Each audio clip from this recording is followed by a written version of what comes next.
Hey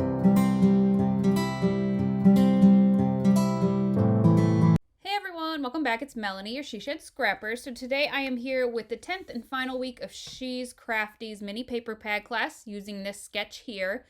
So today I am going to be using, I think it's called That's My Boy by Echo Park. I don't have much of this collection left, or this 6x6 paper pad. I've used quite a bit over the years because I've probably had it for years, to be quite honest. It is a good paper pad for boys. And got it at Tuesday morning. Oh, yes, I have had it for years because I can tell you exactly. I was going to tell you a little story about it too. So when I flip through it, you will see my Sky Zone sticker. And so I had gone to Tuesday morning earlier that week. We were on vacation and the bag was in my car.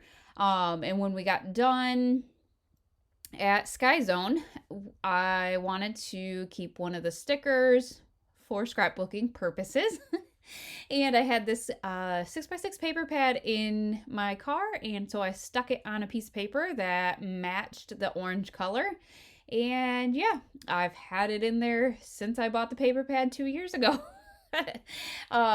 So instead of like the date and whatnot down in the left hand corner, I'm actually going to use that sticker.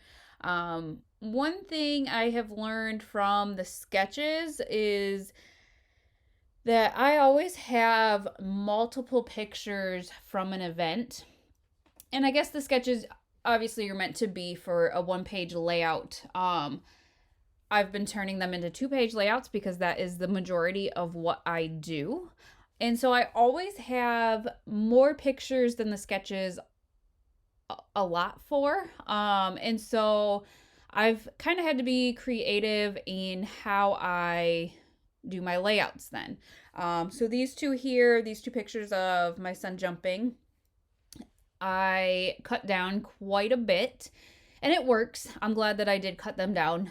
Usually, a lot of times I leave them 4x6 size, but that just would have been too much for this collection. So I did cut those down. And then, I was actually going to scrapbook my other son at Sky Zone. And then I looked at the sticker and it actually has the name of the child on it.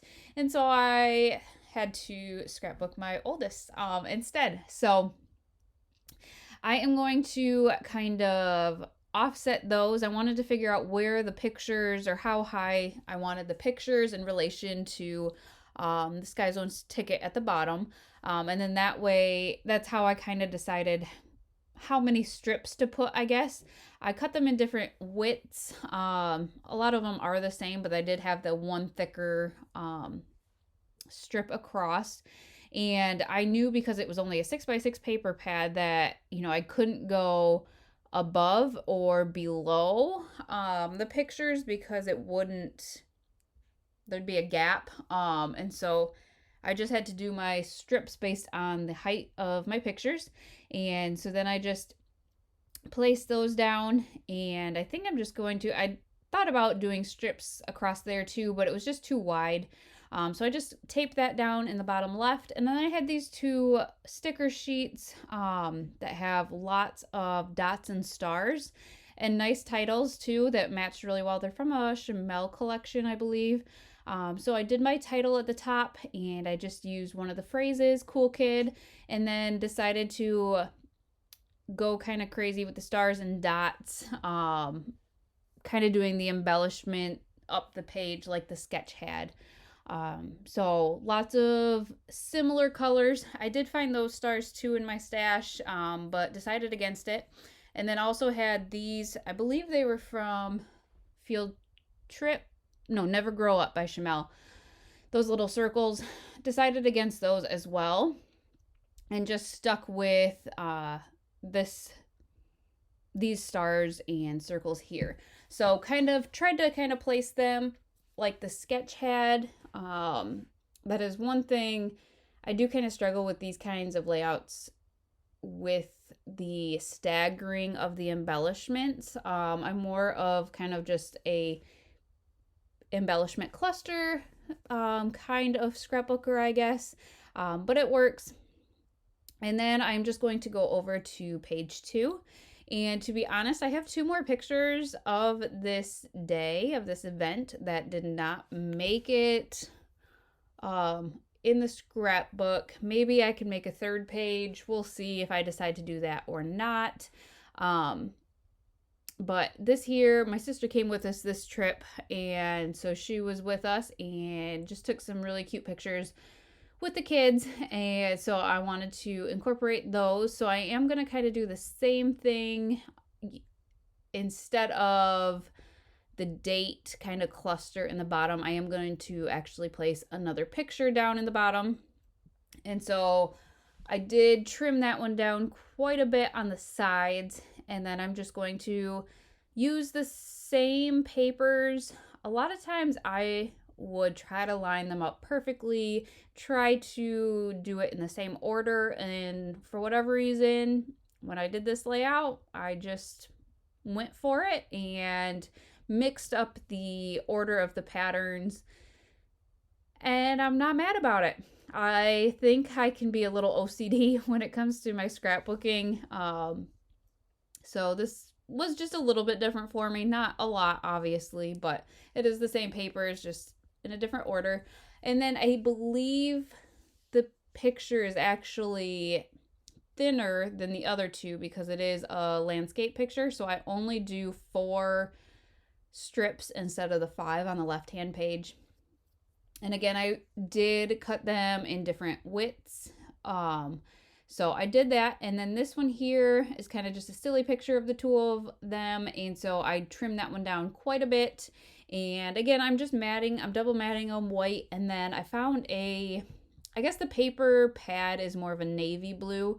But in the pictures, it is more of a brighter blue. So I kind of got a blue paper that is kind of in between the 2 and use that to double back. And then I decided that I was going to do the strips at the bottom as well. I had this teeny tiny piece, that I cut off of the Sky Zone backing. And then I just used the rest. And because I had trimmed this paper down so much, I did not have to cut them. They were wide enough that I could just place the whole piece down instead of, cutting and trying to place it. So I did kind of, again, go from the top to the bottom. I did have to add one to the top, just to kind of even out the spacing. And then I'm going to continue. I did decide to do some journaling on this page, like the sketch had. So I just grabbed one of my markers or my pens and drew some lines down. I have not done the sketch or the journaling yet, but I will. We did go, it was the day after my son's birthday when we went. So I kind of want to put that in there. And then again, just picking the stars and the dots, trying to coordinate the colors, so to speak, so they didn't, they weren't the same color next to each other. And luckily I did have 2 of the same sticker sheets. That is the hoarder in me, I guess. But when you find a good boy sticker or paper, it's just nice to buy more than one, especially since I have 2 boys and I do an album for each of them. So I do tend to buy multiples of things I really like. So I just staggered the stars and the circles again. And then, sorry for the shaking. I am trying to shake the color shines, and I think with as cold as it has been, as it was last month, I do think that the color shines kind of probably took a hit. Probably wasn't the best for them to stay out in the she shed. So I did have to do a little bit extra shaking. But I chose this orange color, which I really like. And then I chose a navy and then like an aqua.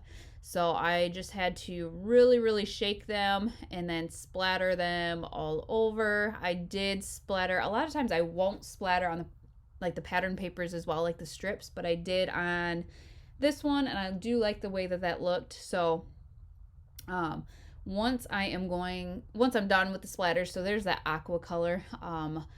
Once I'm done with the splatters, that I believe is going to be it. Super simple layout, but I like the way that it turned out, and I'm very thankful for She's Crafty for putting on this 10-week class. Stay tuned. Next week I'll just have two, I think they're both 2-page layouts, one of which might be from my Not Just for Boys Kit Club from the month of March. So stay tuned for that, and we will see you next time. Bye, guys.